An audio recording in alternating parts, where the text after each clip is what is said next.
radiation protection in tokamak fusion research.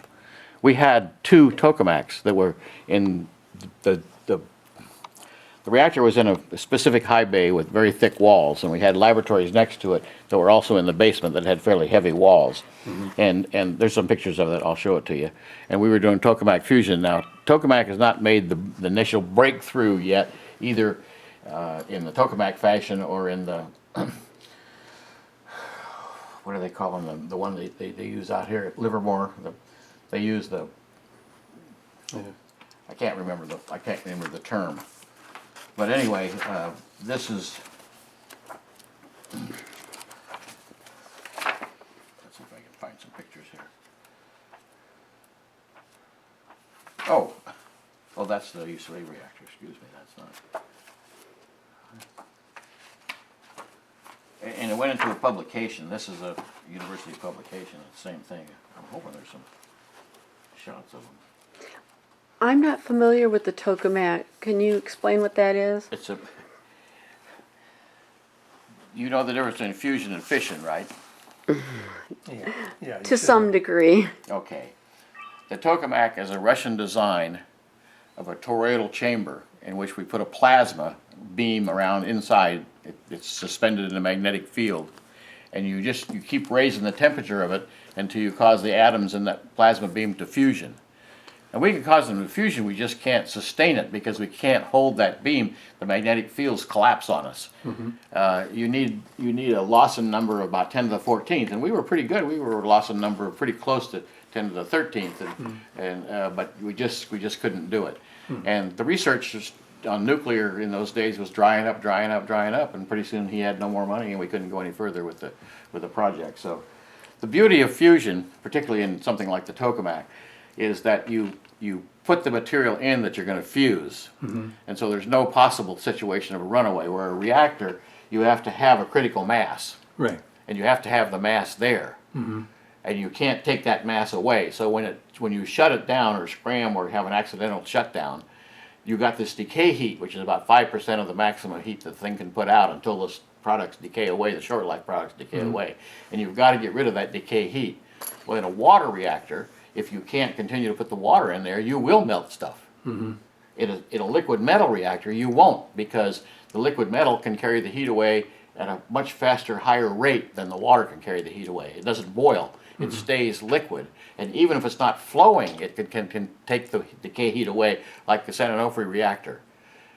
That thing, no matter what happened, the sodium would come to a complete stop as far as the pumps were concerned, and any decay heat in a shutdown, a scram or whatever they want to call it, would just be conducted away by the sodium down the sodium lines as if the stuff was flowing. When it's flowing, it can conduct a whole lot more heat, but the decay heat is about 5% of the total. So and that's why I'm saying, they should really be looking at things other than.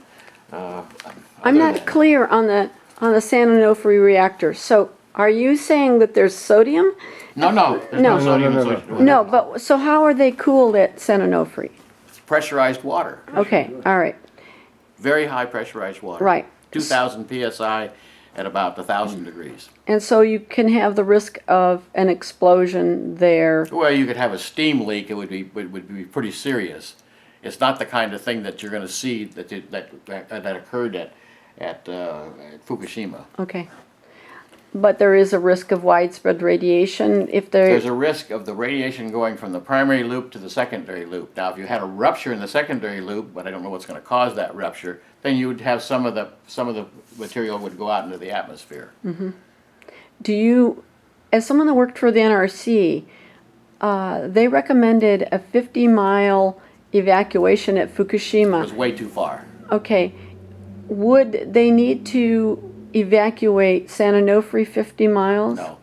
What is the policy of the NRC in terms of evacuation from around a reactor? Well, right now it's being reevaluated because of the situation at Fukushima.